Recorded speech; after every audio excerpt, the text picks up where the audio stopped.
जिन परिस्थितियों की आपने भी बात की, जैसे life will make you happen, कि वो परिस्थिति बार बार आती रहेंगी आपके जीवन में जब तक आप उसको सॉर्ट आउट नहीं कर लेते हैं किसी न किसी अन्य रूप में, किसी न किसी सर्कमस्टांसेस से। तो क्या लाइफ जो है आपको इन्यूमरेबल चांसेस देगी उससे सॉर्ट आउट होने के लिए, या फिर एक वो फिक्स पैटर्न के बाद जो है, मतलब जैसे अगर आप समझ गए तो फिर कोई बात ही नहीं है, तो आप हाई लेवल में ही बढ़ गए। लेकिन अगर आप नहीं समझ रहे हो तो क्या वो इन्यूमरेबल चांसेस देगी?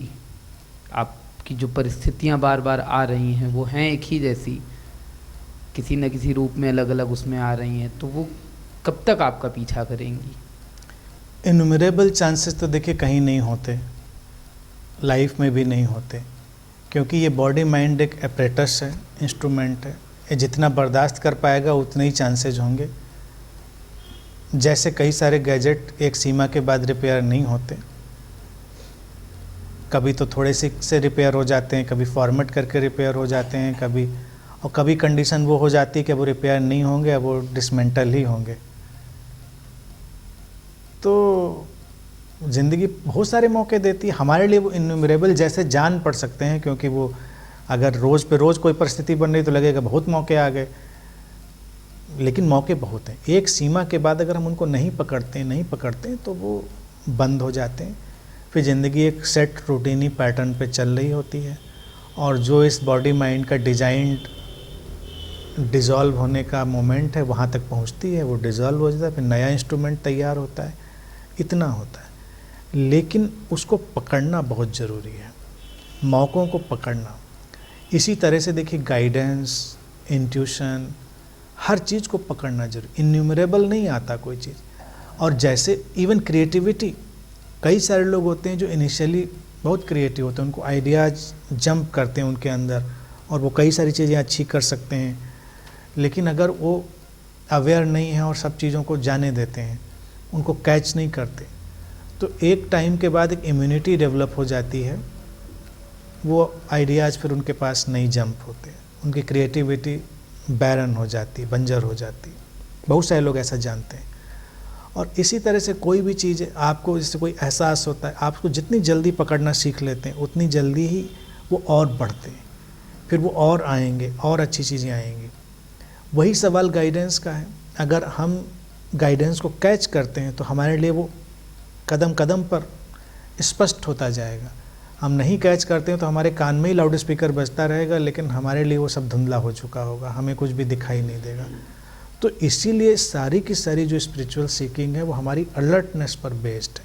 हम कितना अलर्ट होकर जल्दी से जल्दी उस चीज़ को कैच करते हैं, पकड़ते हैं, और हम जिस चीज़ पर फोकस अपना ले जाते हैं पकड़ने का, वो चीज़ हमारे लिए क्लियर हो जाती है, हमको हमारी क्वालिटी को इन्हेंस करने वाली हो जाती है। तो इसीलिए मौके की ही बात अगर देखी जाए तो मौके ज़रूर आते हैं, मौक़ों को मौके की तरह से समझना चाहिए। अब मान लीजिए हमने इसी की हवा देने की उदाहरण की बात लें, हमें शांति में जाना चाहिए, एक शांतिपूर्ण जीवन जीना चाहिए, ये एक मौका है। और अभी अभी जाके आपका किसी से झगड़ा हो सकता है, तो उस झगड़े को अगर आपने झगड़ा शुरू होते ही आपके अंदर ये ख्याल कौन गया कि ये एक अपॉर्चुनिटी है कि मैं इसमें कितना पीसफुली हैंडल करता हूँ। कावर्डनेस से नहीं कि आप परिस्थिति से भाग जाएं। मतलब शांति का मतलब ये नहीं कि कभी अगर युद्ध की ज़रूरत हो तो हम युद्ध में नहीं उतरेंगे शांति के साथ, लेकिन कभी कभी अननेसेसरी की चीज़ें हैं तो आप पूरी तरह से शांत बनिए, देखिए उसको, वो चुनौती की तरह से आपके सामने आएगा। घृणा की, प्रेम की, भय की, अभय की, बहुत सारी स्थितियाँ। अब अगर हमको भय से मुक्त होना है, तुमने मुझे अभी सुना, और अनंत में देखिए ये एक ब्लेसिंग हमेशा मिली, तुमने अगर मुझे सुना और तुमने यकीन किया और तुमने कोई डिक्लेरेशन किया तो तुमको जल्दी ही मौका मिल जाता है। मैं हमेशा कहता हूँ कि जो व्हील लोगों का 10-20 साल में घूमता है वो 10-20 महीने में घूम जाता है, तो कुछ लोग उसमें धराशायी भी हो जाते हैं क्योंकि उतना संभाल नहीं पाते। आपने मांगा, आपको मिल गया। आपने कहा अनंत श्री मेरे जीवन में भय है और मुझे भय से कैसे रास्ता मिले बाहर जाने, मैंने समझाया, वो तो एक तल हुआ समझाने का, लेकिन जैसे ही आप आगे बढ़ेंगे कुछ ही दिनों में आपके सामने भय की कोई ऐसी स्थिति बनेगी जब आपको उसको सामना करके ही सॉल्व करना पड़ेगा। और अगर आपने सामना किया और उसमें आप खड़े रहे तो वो परिस्थिति फिर डिजॉल्व हो जाएगी, फिर परिस्थिति नहीं बनेगी। इवन मान लीजिए हेल्थ की सिचुएशन ही पैदा हो जाए, अगर हम पर्सनलाइज एग्जाम्पल से बात करें, अचानक तुमको थ्रेट लगे, अरे अगर ये परिस्थिति बढ़ गई तो कहीं मर तो नहीं जाएंगे, और तुम्हारे अंदर एकदम से ख्याल उठता है हु केयर्स, देख लें अभी मर जाएंगे तो मर जाएंगे ना, क्या करना है, ठीक है ख़त्म बात।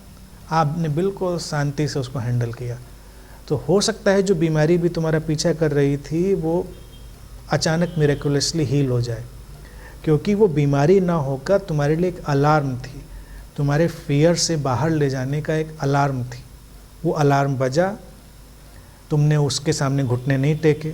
अगर तुम फिर भयभीत हो गए, कांपने लगे, फिर एंटी डिप्रेसेंट दवाइयाँ लेने लग गए और फिर 2-3 महीने बाद मेरे पास आए, तो इसका मतलब सामना करने के बजाय तुमने एक उल्टा सर्कल ले लिया। लेकिन सामने परिस्थिति आई, तुमने कहा ठीक है कोई बात नहीं, जो है वो करेंगे, अगर इसका इलाज है तो इलाज करेंगे और इलाज नहीं है तो नहीं करेंगे, देख लेंगे। एक बार आपने ऐसा एटीट्यूड लिया तो यकीन मानिए 70-80% जो डिजीजेज हैं वो डिसअपीयर हो जाती हैं, क्योंकि वो 70-80% बीमारियां साइकोसोमेटिक होती। अभी हम लोग देखिए जब गए लुम्बिनी तो कोरोना वायरस का वहाँ चक्कर चला हुआ था, सारे लोग साथ में थे, कितने लोग मास्क लगा के सब घूम रहे थे और कह भी रहे थे लोग कि अभी पोस्टपोन कर दीजिए, मत जाइए मत जाइए। हाँ, मैं ये नहीं कहता कि जाके किसी के साथ नाक रगड़िए, मैं ये नहीं कह रहा हूँ, अपना प्रिकॉशन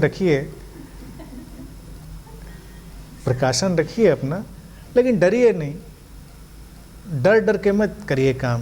तो हम लोग गए, आराम से आए, मास्क ले भी गए थे हम लोग, लेकिन मास्क का यूज करने का ख्याल ही किसी को नहीं आया।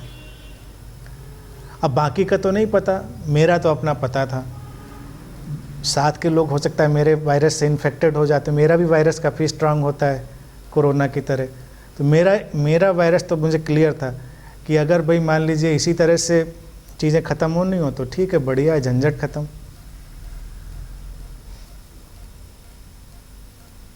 तो आप कॉन्फिडेंस से जब डील करेंगे तो बहुत सारी चीज़ें ख़त्म हो जाती, वो पैटर्न ख़त्म हो जाता है, वो बीमारियां ख़त्म हो जाती।